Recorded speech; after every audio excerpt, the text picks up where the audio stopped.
अगर मनी का टेस्ट कराने के लिए मुश्ज़नी करनी पड़े तो क्या ये जायज़ है? नहीं, जायज़ नहीं है ये।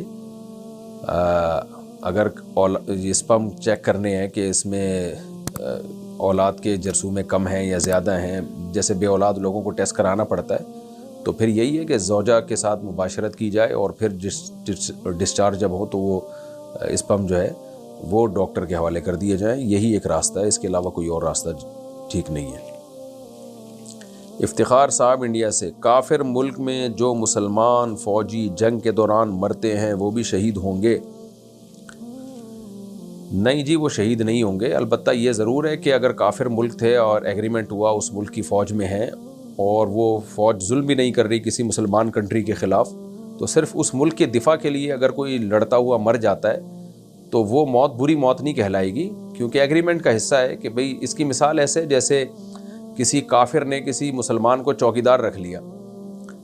कोई करोड़पति काफिर है तो उसके लिए जायज़ है अपने घर में किसी को भी वो चौकीदारी पे रख सकता है या डिफेंस के लिए रख सकता है, गार्ड रख सकता है। तो अगर किसी काफिर ने सिक्योरिटी गार्ड रख लिया किसी मुसलमान को और वो मुसलमान उस काफिर की हिफाजत करते हुए मारा जाए तो ये मौत बुरी मौत नहीं कहलाएगी, क्योंकि बल्कि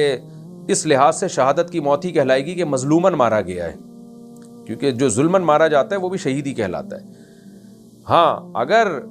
वो काफिर किसी पे जुल्म कर रहा था और जुल्म करने के लिए सिक्योरिटी गार्ड को इस्तेमाल करता है तो फिर सिक्योरिटी गार्ड के लिए जायज़ ही नहीं है उस काफिर का साथ देना। तो ऐसे किसी गैर मुस्लिम कंट्री में अगर कोई उनकी आर्मी को ज्वाइन करता है तो ये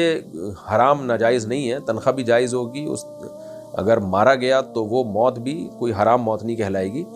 हाँ, अगर वो काफिर मुल्क अपनी फ़ौज के ज़रिए किसी मुल्क पे जुल्म कर रहा है, नाजायज़ चढ़ाई कर रहा है या किसी मुसलमान कंट्री से लड़ रहा है, फिर इसके लिए जायज़ नहीं होगा कि वो अपने कंट्री का दिफा करे, क्योंकि मुसलमान के ख़िलाफ़ लड़ना, मुसलमान मुल्क पे चढ़ाई करना, यानी खुलासा ये निकला कि जुल्म, तो जुल्म में किसी